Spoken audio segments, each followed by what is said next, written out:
बुशरा बीबी से शादी ने बानी पीटीआई के अंदाज़े हुक्मरानी पर सवालात उठा दिए। बानी पीटीआई अपने इस्लाहाती एजेंडे पर अमल दरामद करने में नाकाम रहे। बानी पीटीआई इक़्तिदार के लिए सियासत की बजाय तोहम परस्ती का शिकार थे। बानी ने इक़्तिदार और ताकत के लिए बुशरा बीबी से शादी की। बरतानवी जरीदे द इकॉनमिस्ट की होशरुबा रिपोर्ट। बुशरा बीबी ने बानी से कहा, मुझसे शादी करें तो वज़ीर आज़म बन जाएंगे। बानी की ज़ाती ज़िंदगी सियासत पर अमलियात का रंग चढ़ाया। बानी पीटीआई ने इक़्तिदार के लिए दीनदारी का लिबादा ओढ़े रखा। दुनियावी कामयाबी के लिए बुशरा बीबी की हर बात पर अमल किया। घरेलू मुलाजमीन ने बुशरा बीबी की अमलियात के लिए बाजार से चीज़ें लाने का बताया। रियासती अमूर में बुशरा बीबी हरफ आखिर समझी जाती थीं। बुशरा बीबी की इजाज़त के बगैर वज़ीर आज़म का तैयारा उड़ान न भरता था। बुशरा बीबी के हुक्म पर वफादार और करीबी साथी दरीना घरेलू मुलाजमीन को फारिग किया गया। उस वक्त के आर्मी चीफ जनरल बाजवा से मुलाकात में भी बुशरा बीबी मौजूद होती थीं।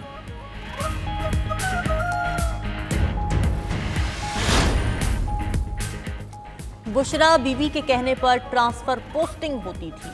शरीक मुसन्निफा रिपोर्ट। बुशरा तस्कीन की 92 न्यूज़ से खुसूसी गुफ्तगू। कहा, हैरान है 25 करोड़ अवाम का वज़ीर आज़म बुशरा बीबी की कई बातों पर फैसला करता था। बानी ने जिस तरह हुकूमत चलाई नाकाबिल फ़हम है।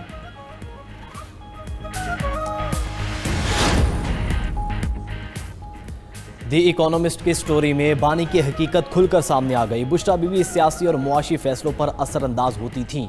बानी पीटीआई फैसले एक्सपर्ट से नहीं, बुशरा बीबी से पूछकर करते थे। उनकी सियासत मुनाफकत, झूठ और बहतान के सिवा कुछ नहीं थी। वज़ीर इत्तलात अताउल्लाह तारड़ कहते हैं कि दुनिया के जरीदे कह रहे हैं तमाम फैसले खातून करवाती थीं। बानी पीटीआई के जितने फैसले थे रूहानियत का लबादा ओढ़े उनकी अहलिया करती थी।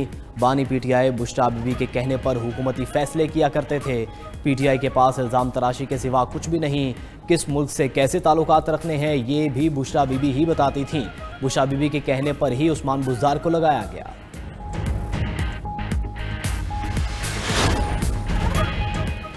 बुशरा बीबी से मुतालिक बरतानवी जरीदे की रिपोर्ट 100% दुरुस्त और हक़ाइक़ के मुताबिक करार। वज़ीर इत्तलात पंजाब अज़मा बुखारी का कहना है कि बानी के बाद बुशरा बीबी के कारनामों के चर्चे आलमी मीडिया में हो रहे हैं। बरतानवी जरीदे ने जाली पीर खाने और रूहानियत से पर्दा उठाया। जो मुखालफिन को कहता था छोड़ूंगा नहीं, वो खुद जाली तरीके से अपनी ज़ौजा तक पहुँचाई जाने वाली मालूमात को रूहानियत समझता था। तब्दीली और करप्शन के खात्मे के दावेदार से बुशरा बीबी हलाल करप्शन करवाती रही। पिंकी, गोगी, कोच और बुज़दार ने मिलकर बानी को 4 साल डुगडुगी पर नचाया। जादू टोने से जाली पीर खाने चलते हैं, मुल्क और मईशत नहीं। मुखालिफिन को दीवार में चुनवाने वालों की रूहानियत 3 साल से दफन हो गई। इस्लामाबाद के चेहरे खुदकुश हमले की तहकीकात जारी। बारूद से भरी खुदकुश जैकेट पेशावर में तैयार की गई। खुदकुश जैकेट कई रोज़ दर्जी के पास रखी गई। पेशावर से गुड़ की बोरी में छुपाकर खुदकुश जैकेट को इस्लामाबाद लाया गया।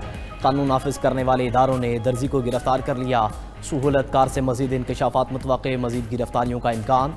इस्लामाबाद के चेहरे खुदकुश धमाके में 12 अफराद जाम बहक, 36 जख्मी हुए थे।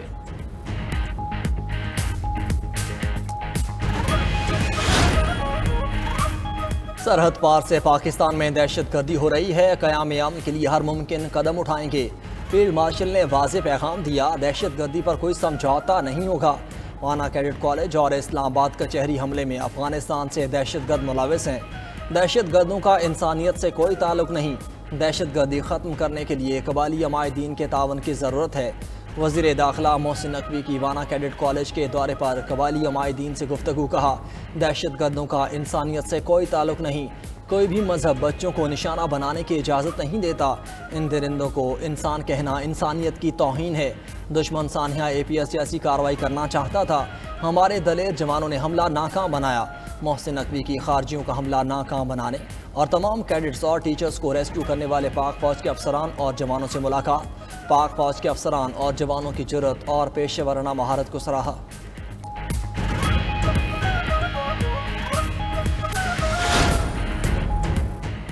सदर मुमलिकत आसिफ अली जरदारी ने पाकिस्तान आर्मी तरमीमी बिल 2025 की मंजूरी दे दी। सदर ने पार्लियामेंट से मंजूर कानूनी बिल्स पर दस्तखत कर दिए। पाकिस्तान एयरफोर्स तरमीमी बिल और पाकिस्तान नेवी तरमीमी बिल 2025 की भी मंजूरी के बाद तीनों बिल आईने पाकिस्तान का हिस्सा बन गए।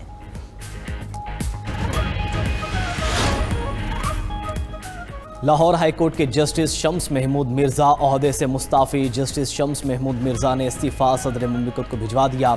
जस्टिस शम्स महमूद मिर्जा सीनियरिटी के हिसाब से 5वें नंबर पर थे। लाहौर हाईकोर्ट की एडमिनिस्ट्रेशन कमेटी के रुकन भी थे। जस्टिस शम्स महमूद मिर्जा ने 2014 में लाहौर हाईकोर्ट के जज की हैसियत से हल्फ उठाया था।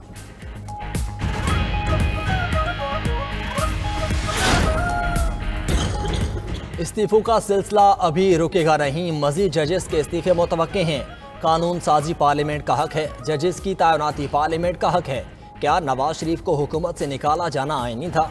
कुछ जजेस का इंसाफ सिर्फ एक पार्टी के लिए था, सजा सिर्फ एक पार्टी के लिए थी। जब जिसका दिल करता था मुंतखब नुमाइंदों को कान से पकड़कर निकाल देता है। माजी में अदालत की मंशा पर तरामीम की गई, आइन को असल शक्ल में बहाल किया जा रहा है। स्पीकर पंजाब असम्बली मलिक अहमद खान की गुफ्तगू।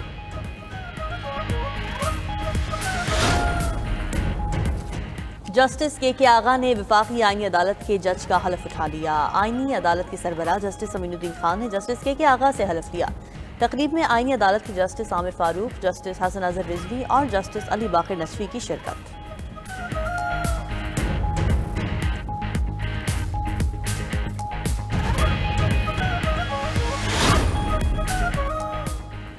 सेशन कोर्ट लाहौर में वज़ीर आज़म की बानी PTI के खिलाफ हत्या की इज्जत का केस गवाह अता तारड़ पर जिरा मुकम्मल हो गई। दौरान समात वकील बानी PTI ने कहा कि दस्तावेज़ात ना आपने लिखी ना ही आपके दस्तखत हैं, सियासी वाबस्तगी की वजह से आपने शहादत दी है। अता तारड़ बोले, मैंने सियासी वाबस्तगी की वजह से शहादत नहीं दी।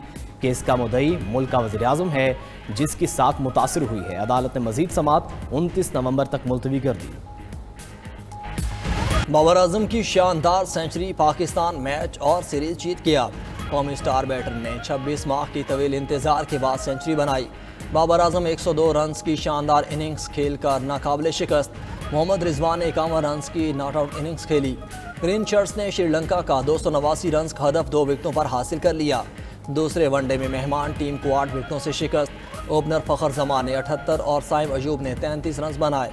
शानदार इनिंग्स खेलने पर Babar Azam player of the match करार। पाकिस्तान को 3 मैचेस की वनडे सीरीज में 2-0 की फैसला कुन बरतरी हासिल हो गई।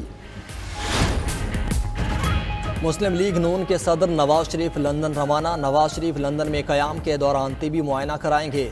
वज़ीर आला पंजाब मरियम नवाज लंदन पहुंच गई, नवाज शरीफ से मुलाकात करेंगी।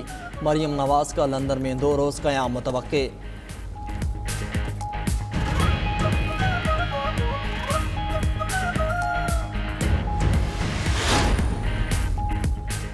लाहौर समेत पंजाब की फ़ज़ाई आलूदगी में ख़तरनाक हद तक इजाफा। सूबाई दारुल-हुकूमत लाहौर आलूदा तरीन शहरों में सर फहरिस्त। शहर का AQI इंडेक्स 533 तक पहुँच गया। दुनिया के आलूदा तरीन शहरों में भारतीय दारुल-हुकूमत नई दिल्ली का दूसरा नंबर। नई दिल्ली का AQI इंडेक्स 446 रिकॉर्ड किया गया।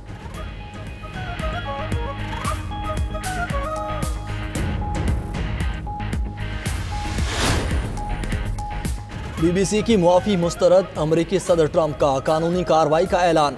डोनाल्ड ट्रंप ने कहा कि BBC पर 1 से 5 अरब डॉलर हर्जाने का दावा दायर करने जा रहे हैं। बरतानवी नशरियाती इदारे के खिलाफ केस अमरीका में ही दायर करेंगे। बरतानवी वज़ीर आज़म से हफ्ते के आखिर में इस मामले पर बात होगी। दूसरे ममालिक की तरह अमरीका भी जौहरी तजुर्बात करेगा। हमारे पास किसी और मुल्क से ज़्यादा जौहरी हथियार हैं। वेनेजुएला के मामले पर अपना फैसला कर चुका हूँ। सऊदी अरब को जंगी तैयारे देने की दरख्वास्त पर गौर कर रहे हैं।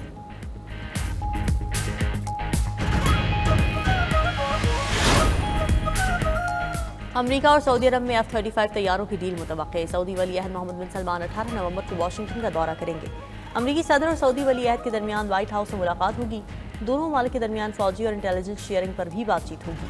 पेंटागन सऊदी अरब को 45 F-35 तैयारे देने की मंजूरी दे चुका। सऊदी वली अहद मोहम्मद बिन सलमान का 7 साल बाद अमेरिका का ये पहला दौरा होगा।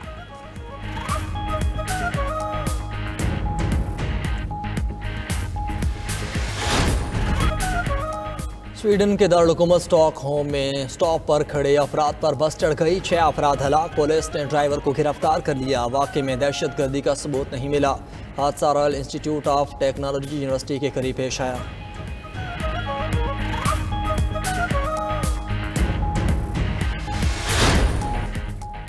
और श्रीनगर के पुलिस स्टेशन में धमाका, 8 अफराद हलाक, 13 जख्मी। भारतीय मीडिया के मुताबिक धमाके के बाद पुलिस स्टेशन में आग भड़क उठी।